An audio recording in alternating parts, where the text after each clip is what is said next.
Hi, and welcome to my channel. I really appreciate you stopping by. It means so much to me that you're taking time out of your day to spend with me. Let's get ready for the day.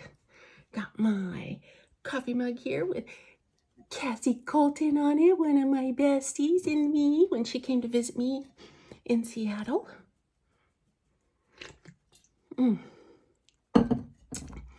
She right now has just released a book in Susan Stoker's world, another dear friend of mine, and it is doing great and getting rave reviews.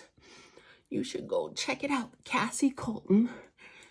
You can buy her books on Amazon, Apple, Barnes & Noble, wherever you can BookBub. Wherever you buy your books, Cassie will be there. That's Cassie Colton. And like I said, she just released a book in Susan Stoker's world, so that's awesome. And it's doing wonderful, getting rave reviews right out the great gate. I'm so proud of her. I'm so excited for her. She's writing like gangbusters. Me, myself, I have not been writing. I've been struggling writing for a couple years now, and for the last year, I've hardly written more than a paragraph. And it's very alarming and disturbing to me. And I don't know what to do about it. I don't know how to break out of this writer's block. But I believe it's pretty emotional, based. That's another thing. I don't know what to say when I do these videos. There's a part of me that just wants to pour my heart out, the dogs, and tell you like everything. Tell you and the whole world like all of my stuff. Let it all hang out there. But then there's another part going, that's not very smart. Oh, sorry, doggies. Hopefully they'll be quiet now. So yeah, what's TMI? How much is too much information? How much is getting too personal? As a survivor of childhood SA, I grew up never speaking about anything. You don't say anything to anyone. And, those secrets are smothering and debilitating and life crushing. And those secrets are protecting who? They're not protecting the child. They didn't protect me. They didn't keep me from being hurt. They protect the predator. So then I was thinking, that maybe it's not TMI to share. Maybe it's these things shouldn't be kept secret and they shouldn't be kept personal because it's not, it's not my shame, it's theirs. Don't worry, I'm not going to be talking about my childhood SA. I have something much worse that has been weighing on my heart. On October 18th, it was my daughter's 21st birthday. And I have been in a horrible slump leading up to the 18th, the week or more leading up to the 18th. And since, obviously, the reason is because my daughter died. And what's horrible is that she died the day she was born. So, well, it's all horrible. Everything's horrible. But for me, she died the day she was born within minutes. But she lived. She lived, she breathed, she moved. And when I left the hospital, I did not get a birth certificate. I got a death certificate. How can you have a death certificate without a birth certificate? And it's heartbreaking to me because I think about how much I wanted her and how much she missed out, how much I missed out, how much her big sister missed out on. Yeah, so October is always a very hard month for me. And you may be wondering what that has to do with my years-long writing slump, because it's not October all year long, right? Ugh. It always makes me cry to talk about her. I love her so much.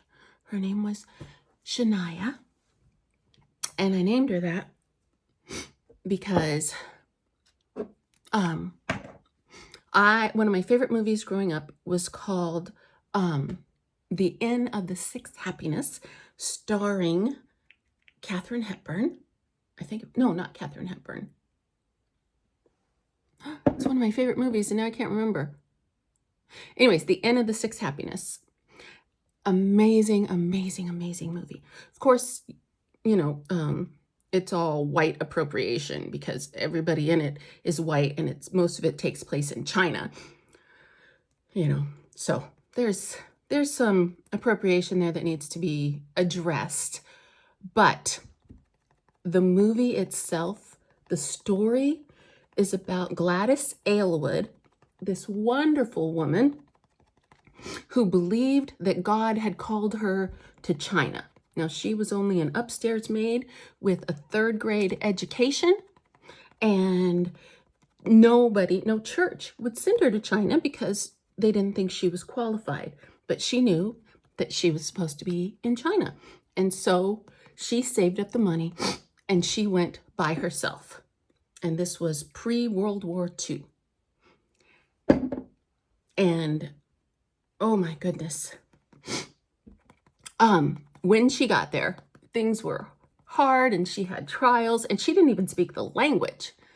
But she got there and she did her thing and she became so important and so integral that she became known as the woman responsible for stopping foot binding up in the mountains, in the remote villages. She stopped foot binding for women. This tiny little woman that they didn't believe had the qualifications or the education to go, and she stopped foot binding. And then on top of that, when war broke out and everybody deserted, she led over 100 orphans through occupied territory, through the mountains, to safety on foot. This one woman, and it's the most beautiful thing. My favorite movie. You got to watch this movie. And it's a true story. It absolutely happened. Now, the Chinese people named her Zhenai, which means the one who loves people. And I was very into my church at the time. And in the Bible, it's whenever God changed a name, like he changed, Abram and Sarai, Abraham and Sarah. They were Abram and Sarai. And then when God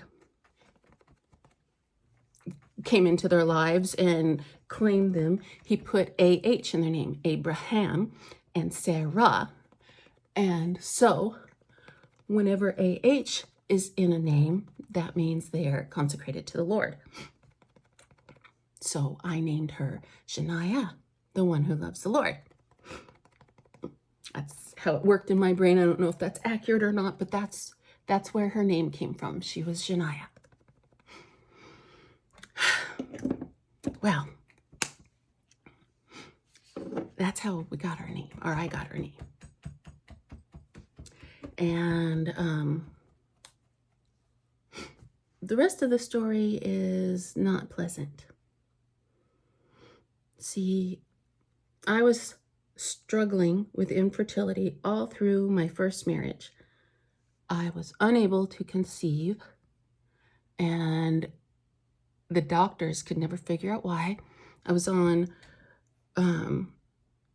Clomid and all kinds of other reproductive medication, and did the routines, standing on my head after sex, everything I could think of to try to have a baby. And it wasn't happening, and I could not get pregnant. Well, one thing after another, and my first husband and I went our separate ways. And by this time, we had adopted a girl already, my wonderful Christia, and I was blissfully happy with her. And I was in a relationship with a man who turned out to be absolutely psychotically abusive, and I didn't know it. I was so taken in by his charm and his good looks, and I couldn't believe someone 6 years younger than me, fit and handsome and beautiful, would want anything to do with me. I felt frumpy and old and fat and undesirable after, years with in a bad relationship with a husband that,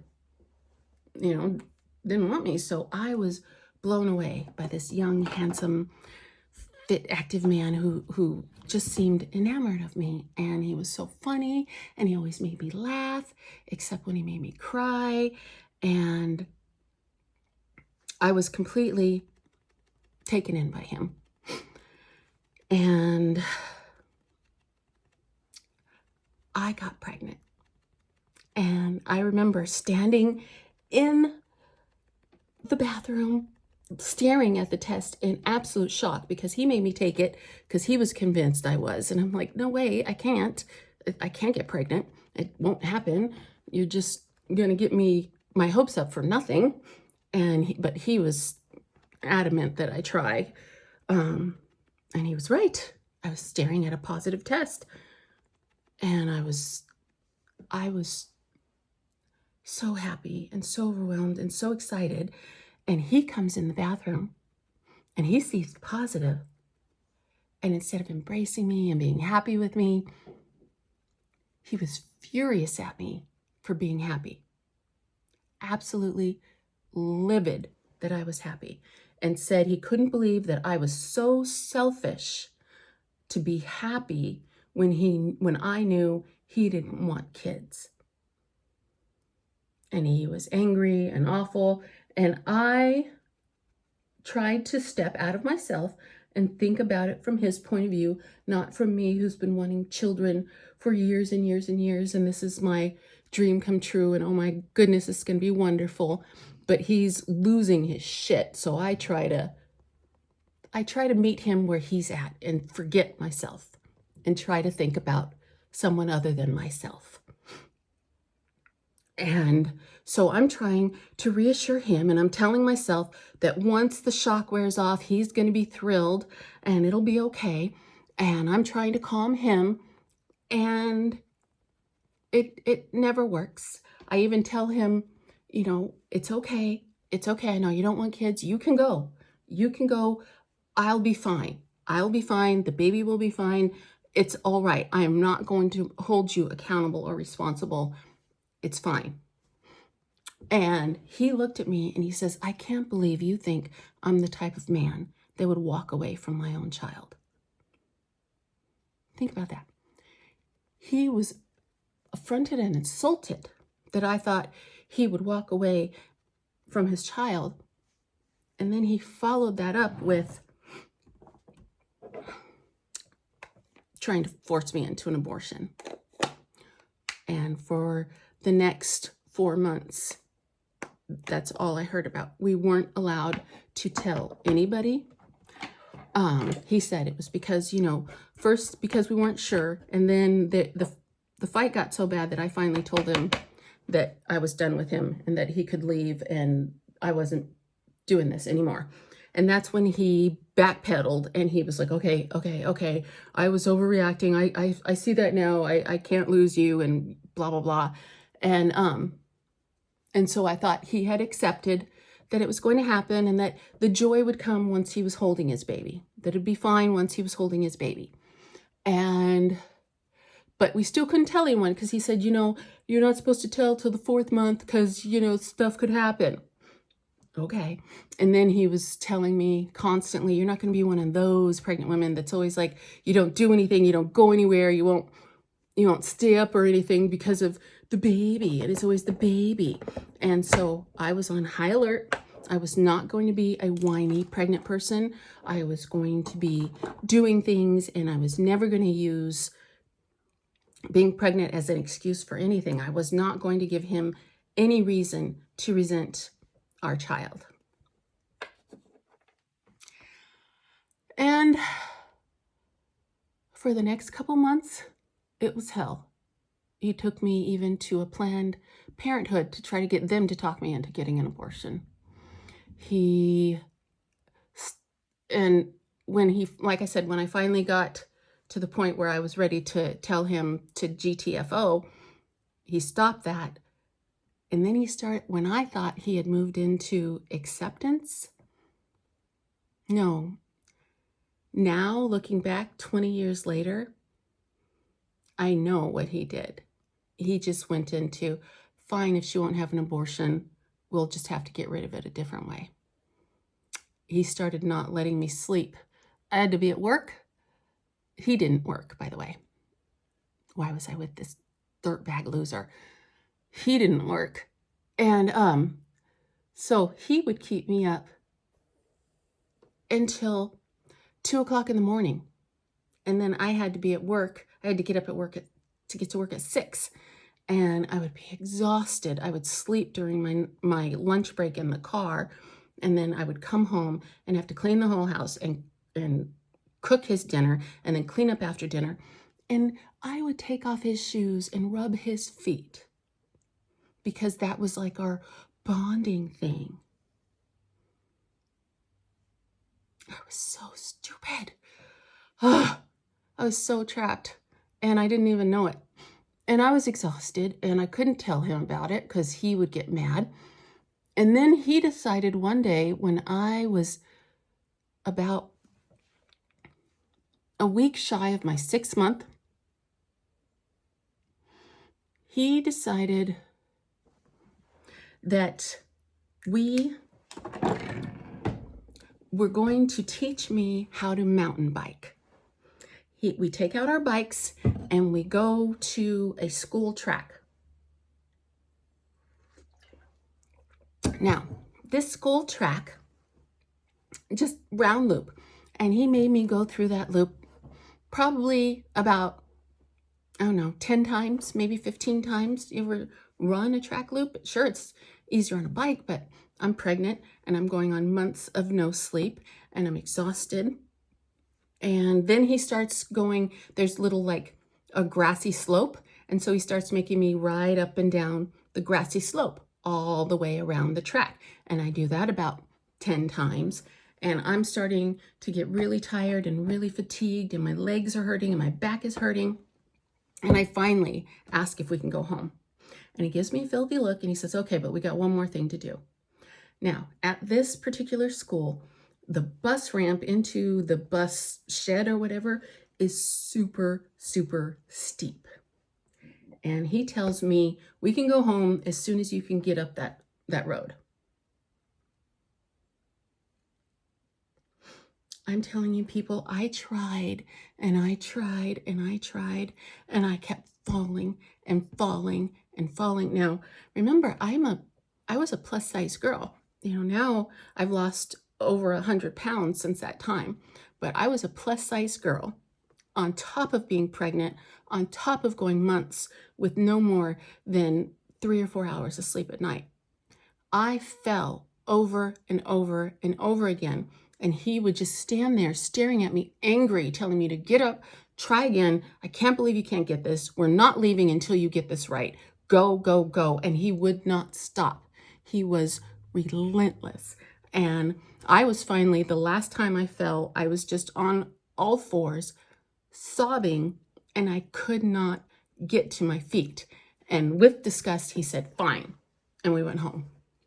And he was angry all night long at me and so disappointed. And the next morning, he was finally going to do something for the baby. I was so excited. We were going to go to Burlington Coat Factory because we heard they had a great baby section. So we drive hours, because it's hours away, to get to Burlington Coat Factory. And as soon as we walk into the store, he's pissed. He's angry. I can feel the energy pumping off of him. It's just negative and bad. We take one quick loop through, and I'm like, I've got to get him out of here, or he's going to make my whole day miserable. This is not good. We have got to abort now. So I'm like, let's just go. There's nothing here that I like. We'll do this later. Let's just go. On the way out, there's a huge junk store. He knows I hate thrift stores. I do not like them. We were very poor growing up, and we were forced to buy all our clothes from there. I hated the way it smelled. The smell never seemed to get out of our clothes. I hated that other kids were like, ew, my mom gave that to the thrift store. Now you're wearing it. I hate thrift stores. They have childhood trauma all tangled up in them. And he knows this. But yet, we did something for you. Now you're not going to let me do anything for me. He kept me in that junk store on my feet for 3 hours. He is the type that has to look at every single item in every single aisle. And I started telling him everything was hurting so bad. I'm like, I gotta go. And he would get mad at me. And he told me I was selfish so many times that time. I finally found a corner where I could prop up against, because I could not take the pain anymore of the weight. And I was just quietly crying in a corner, waiting for him to finish his shopping so we could go.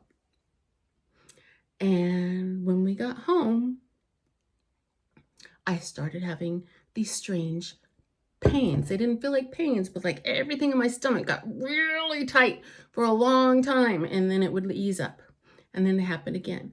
So we called the doctor and told him what was going on, and he said, get in here right away. And I'm laying on the table, and the doctor's getting ready to examine me, and he's getting his things, and I said, something's happening, and my water broke. And my doctor turns around, and it's just shooting out of me, pouring all over the floor. And the nurse comes in, and she goes, are you peeing? And I'm like, I'm not doing anything. And yeah, my water broke. They called the ambulance. I got an exciting ambulance ride all the way into Seattle. They didn't even stop at the local hospital. They sent me straight to Harborview, which is a huge, or not Harborview. They sent me to UW Hospital, the Washington University Hospital, because they have the best place for my situation. And we tried to stop the labor for 3 days. I was in the hospital for 3 days where we were trying to keep her in me and keep her alive. And it didn't happen. After 3 days, the contractions started up again. And I remember them wheeling me into the delivery room and just sobbing, because they had told me ahead of time, if she comes now, there's no way we can save her. We don't have instruments small enough. We don't even have needles small enough to give her the medication that she needs. There's going to be no way to save her if she comes now. And the contractions, the pain, I went through labor. I delivered her. And they wouldn't let me see her. They wouldn't let me hold her. I remember they took her and they went to the little station or whatever. And they just stood around her. Three people, a doctor and a couple nurses.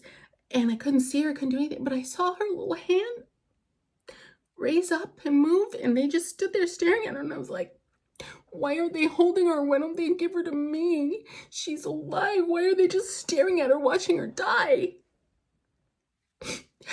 But they did. That's what they did. They just watched her die all alone. Cold.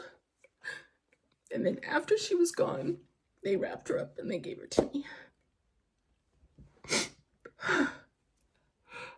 Ah, so that's how my daughter was born, and he sobbed and cried, and I was so convinced that it was my fault, that I couldn't carry her, that I had done something wrong, that it was me. I never once blamed him. I never put it together that he made me lose her. Even years later, every time we would get in a fight, or where he would need to start a fight, he would bring her up and say, I know you blame me for it. I know you do. And he goes, because you know, don't you? And I would tell him, I have no idea what you're talking about. I didn't. I had no clue. I never once thought he was that awful that he would murder his own child. I wouldn't have stayed with him if I knew that he had done that intentionally. It wasn't until years later that I finally broke free of him. And it wasn't even for that. I broke free of him for other reasons. And then after you're out, and with hindsight, and you put it all together, you can see. But yeah, so he killed her. He killed our baby. So October's really hard for me. But thank you for listening. And I can't believe I shared this. But I just felt like keeping it in, it's not serving me any.